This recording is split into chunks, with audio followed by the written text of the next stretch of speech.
Okay, we're going to call this meeting on May 6, 2025 to order. Roll call, please. Counselor Beachide. Here. Counselor Berggren. Here. Counselor Frazier. Here. Counselor Martin. Here. Counselor Stancliff. Mayor Palmer. Here. We have everybody's in attendance. Okay, so agenda adjustments. Not for the workshop. Not for this workshop. Okay, so the workshop, we're here to talk about and discuss the 25-R-24 amending uniform fee schedules and land use application process. 1, 2, 1, 2. Yeah, here.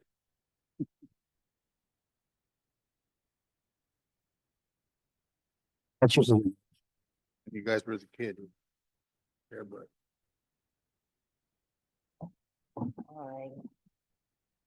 Okay, so at the last council meeting, we presented resolution 25-R-24. And at the time, we discussed the fee schedule for planning activities. There was a motion made to not bring it back until we could have a workshop. So we scheduled this time to have a workshop. It is scheduled for our 6 o'clock council meeting as well. But we wanted to give a chance if there's any questions. You're going to see a little difference in the addendum A. So before you, what you have in your packet that was emailed out last week is a copy of the resolution, is the type of review procedure and fee recommendations. And this one has been simplified. It has our current fee and the recommended fee. And then after that, some of the items that we reviewed in the last meeting so that you could have had them, so they were emailed last week, are the comparison of the types of codes in a chart, and then also the comparison to the other jurisdictions and stuff. So all of that was mailed out to you last week. Ani Heater from RV-COG, she's our assigned planner, is here with us this evening as well. And so we wanted to give you guys a chance to ask any questions, to see if there's anything specific that you'd like us to go over. And I'm going to pass the microphone over to Ani, so she can address any questions you'd have about it.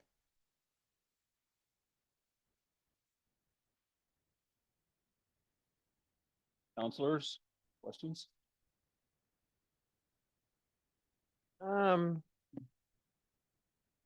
So I'd like, I was the only one who voted in favor of it, so I'd like to hear from the people that voted against it. Like 1 minute while what they object to. Please talk into that microphone. Sorry, I'll start over. I was the one that voted for this last time and the rest of the council voted against it. So and we didn't really get into the details. I'm just curious, just to get it out on the table specifically so that we can talk about it and compromise. Specifically, what is each person objecting to? Well, before they answer that, one thing that I would say is sometimes you just need time to process and to think things through. So it could be that there maybe aren't outright objections. It's just you wanted to review it, you wanted to think over it. Okay. And I've talked to a couple counselors one-on-one that had some questions directly that I've also been able to answer. So if you do still have an objection, I think that's absolutely appropriate that Counselor Beachide has asked, but I also want to give a chance that if there's other specific questions that we have a chance to hash through that. Obviously, our goal is that we have our costs covered. And so if I could ask before you get your question answered, or offer one more, is that everything that's in this fee schedule, what I had asked our planners to do is review our current code, our current fees, and to assess two things: what's missing and what current fee doesn't cover the cost of having the work done. And that's what you have before you, is a report saying, here's your current fee, and here's what we recommend the fee be to cover the cost it's costing the city. Because if we don't cover our costs, that means we're supplementing with other fees this work to be done. I will also add that I had a meeting here on site with our engineers last week. And I brought up the request to consider having a flat rate to cover engineering, and they recommended against it. They said every individual application that would need engineering will determine individually what the cost would be, because it may take more or less time. And so they would tell us if it's not needed, but if it is needed, the amount of time that, and it wouldn't cost us for them to say, I don't need to do that. But if it does have a cost, we don't want to make a profit off of people. We want it to cover our costs, but not at a profit. And we want it to be the cost that it costs that person, not necessarily have the highest thing out there be the cost for everybody. We don't want it be cost prohibitive for people to be able to do things, but we also want to cover our costs. So that was part of the purpose of asking them to review what isn't being paid, what do we not have a fee for right now that's missing? And of the fees we have, are they covering what our costs are? And so Ani presented this recommended thing after looking through all the things, and she found many areas we weren't even charging for that we're required to do. And she found many areas that we're greatly undercharging. And this is costing us. We pay for the process right now. Is that fair? Okay. My question would be, are we gonna go with the recommended fee then? Is that what we're shooting for? It's a council decision. There's no decision right now. So we're just in workshop right now. At 6 o'clock at our official business meeting, we will face the resolution that is recommending that we adopt the recommended fees. Man, so the reason why I asked for it to come to a work session is that all of us could sit here and discuss what it is that we're looking at doing and voting on. Because some of it didn't seem clear. This one that we got in front of us now is a lot more clear. I still have a question or two on it, but it's not a big deal. It's a much more concise piece of something to look at and decide what you're doing. That way, every counselor can know what they're actually voting on. I mean, does every counselor know what a site division review is going to be, or what that entails? We need to know what we're voting on before we just sit there and say, hey, yes, let's go with it. So, and we got rabbit hole down a way last time that I didn't mean to take us on. That makes sense? Well, and like I said, everything that's in this document are things that are currently in our planning code. And this is the cost associated with the things that are currently in our code. If we have concerns about things that are in our code, I would need the council to bring those back to me and say, I want that discussed, and we'll schedule that another time. Tonight, what's before us is a fee affiliated with what's currently required in our code. Thank you, Lily.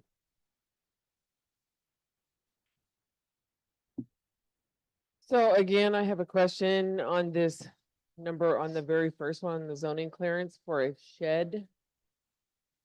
So are we still doing looking at doing $75 for a 5x5 shed?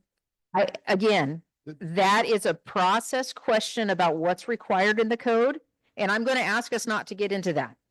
What is required for those property things? This is the cost recommended about it.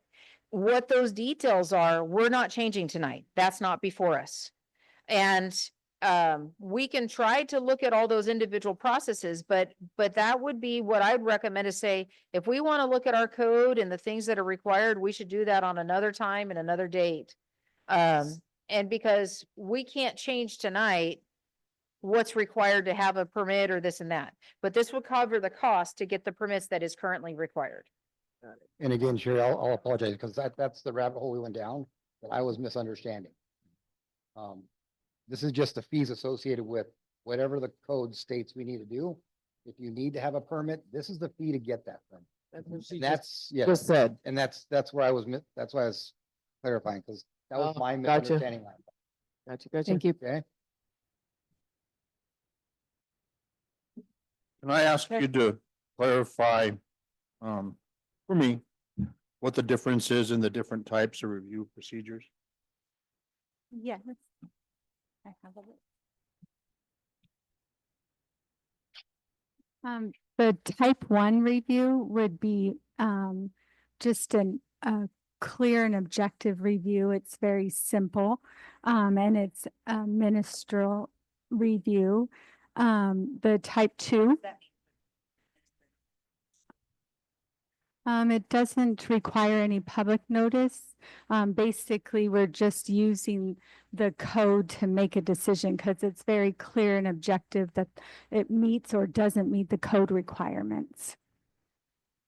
Type 2 is an administrative, so it includes review by staff as well as other agencies and public notice. So public can have the opportunity to comment on how it may affect their property if it's an adjacent property owner.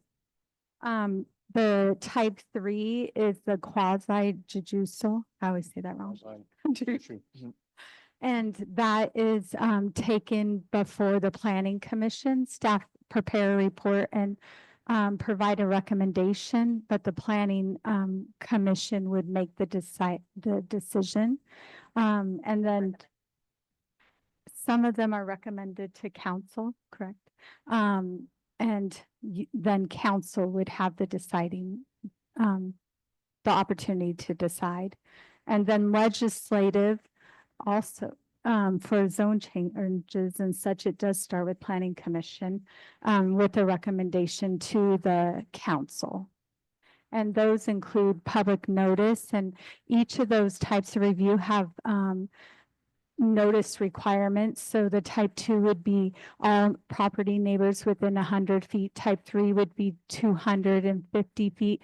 And some type 4 include the whole city, which the one that we're doing currently is, I just received from the assessors, I think it was 668 notices. Uh-huh.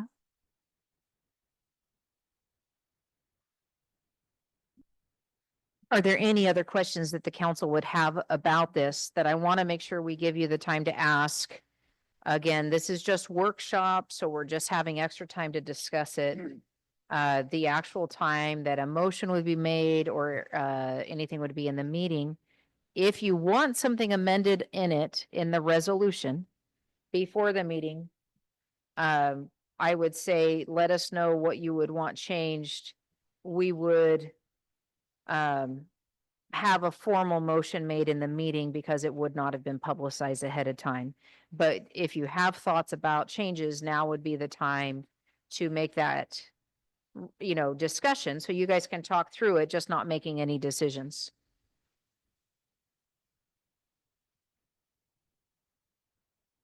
Counselors?